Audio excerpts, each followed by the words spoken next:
Le Barça a battu Dortmund 4 buts à 0, doublé de Lewandowski, un but de Rafinha et un but de Lamine Yamal. Le trio d'attaque était vraiment en feu ce soir. Alors, que retenir du match? Eh bien, c'est ce que nous verrons tout de suite. Honnêtement, il n'y a pas eu match. Du début à la fin, le Barça a littéralement dominé Dortmund. Au milieu de terrain, en défense, en attaque, c'était parfait. Et là ce soir, le tarif maison, au moins 3-4 buts d'écart. Et là pour le coup, victoire claire et nette, 4 à 0. Et il faut le dire, le Barça est d'ores et déjà en demi-finale. Je vois très mal Dortmund faire une remontada à domicile la semaine prochaine. Ce Barça d'Hansi Flick est vraiment une équipe mature. Il y a un bon mélange entre jeunesse et expérience. La jeunesse avec Lamine Yamal bien évidemment, avec des joueurs comme Pedri, avec des joueurs comme Koubarsi et avec des joueurs expérimentés comme Lewandowski, Chesney, Rafinha, Frenkie de Jong par exemple.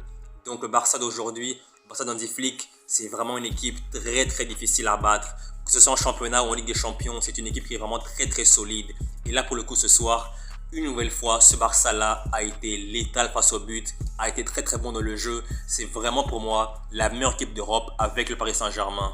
Et ce qui est le plus marquant, c'est la façon dont le Barça joue avec sérénité, joue avec calme, joue avec assurance. C'est vraiment une équipe, une vraie équipe avec un grand E. Ce Barça d'Hansi Flick est une équipe qui est très cohérente. Il y a une vraie connexion entre les joueurs. Tous les joueurs connaissent à la perfection leur coéquipier. Que ce soit au milieu de terrain, en défense, en attaque, tout le monde sait ce qu'il a à faire. Tout le monde sait comment se déplacer. Et vraiment, c'est vraiment parfait ce que le Barça propose depuis le début de la saison. Et là, pour le coup, ce soir contre Dortmund à domicile à Montjuïc, c'était vraiment une copie quasi parfaite. Victoire claire et nette 4 à 0. Au match retour, il n'y aura vraiment aucun suspense. Je pense qu'au match retour, il y aura des buts bien évidemment, mais il y aura juste de la gestion. Le Barça va se contenter d'une victoire 1-0, 2-0 par exemple.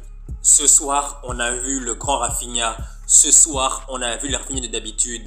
Un Rafinha très efficace. Un Rafinha qui est bon offensivement. Un Rafinha qui est bon défensivement. Il a marqué un but, fait une passe décisive.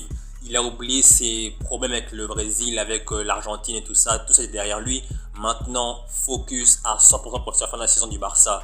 Et là, pour le coup, ce soir, Rafinha, match XXL de sa part. Et Lewandowski, c'est pareil. Doublé contre Dortmund aujourd'hui, son 28e but en 29 matchs contre Dortmund. C'est vraiment incroyable.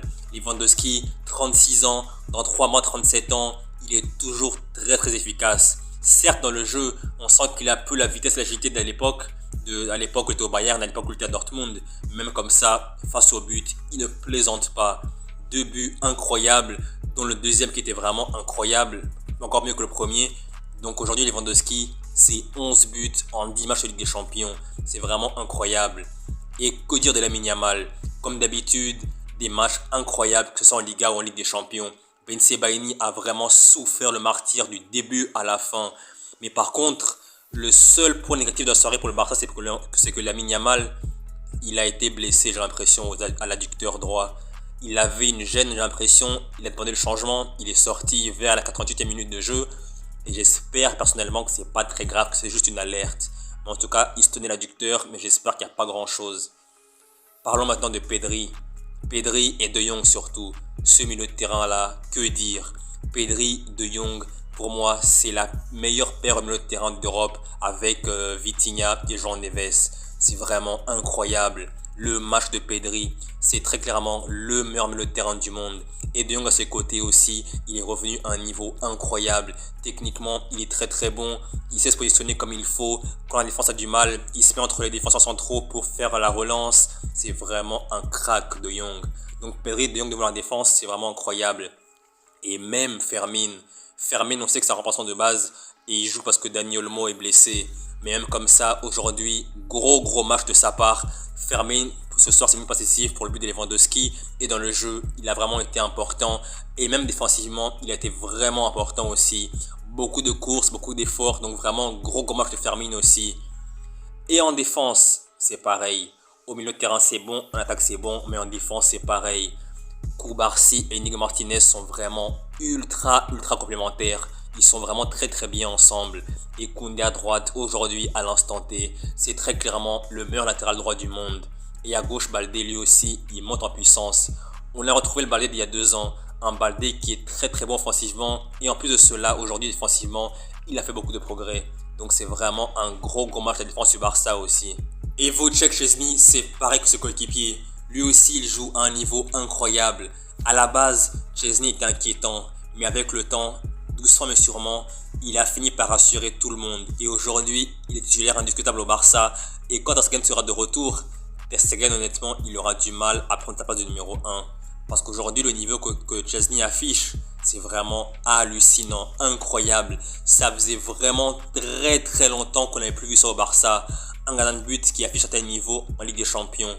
C'est vraiment incroyable. Son jeu au pied, il est très bon à ma surprise. Devant la ligne, il est très bon. Ses sorties aériennes sont très bonnes. C'est vraiment un gardien de but qui est top. Cette saison, en tout cas, il est le numéro 1 à son poste à mon avis. Mention spéciale à Ansu Fati. Ansu Fati est entré en jeu avant le temps additionnel. Il a joué environ 6-7 minutes. C'était vraiment une entrée assez neutre, je dirais, mais c'est normal. Parce qu'on sait une chose, il a très peu de temps de jeu. Ansu Fati, avant ce soir, son dernier match a eu lieu le 4 janvier dernier en Coupe du Roi contre Barbastro. Et là, pour le coup, il est entré en jeu, il a fait son match, mais on sent qu'il n'a pas le rythme. Mais ça, c'est tout à fait normal parce qu'il ne joue pas beaucoup. Mais bon, au moins, il a pu jouer. Personnellement, je suis vraiment très content qu'il ait pu avoir du temps de jeu ce soir. Parlons maintenant de Dortmund. Dortmund, c'est vraiment une grosse déception. Alors oui, c'est vrai, depuis quelques temps, il jouait beaucoup mieux en Bundesliga, il y avait de meilleurs résultats, et s'il continue comme ça en Bundesliga, je pense qu'il y a moyen d'aller récupérer une place en Ligue des Champions. Pour l'instant, ils sont 9e à 5 points du 4e, mais il reste quelques matchs et ils peuvent remonter. Mais par contre, ce soir, quelle déception! Je me rappelle les discours d'avant-match. Ils étaient là en mode oui, il y a moyen de faire quelque chose. Et ce soir, ils ont gagné 4 joueurs offensifs. Julian Brandt, Guirassy, Adeyemi et Bino Gittens. Mais ça n'a rien changé. Au milieu de terrain, ils se sont fait bouffer. Offensivement, ils ont plein d'occasions, mais ils ont tout raté.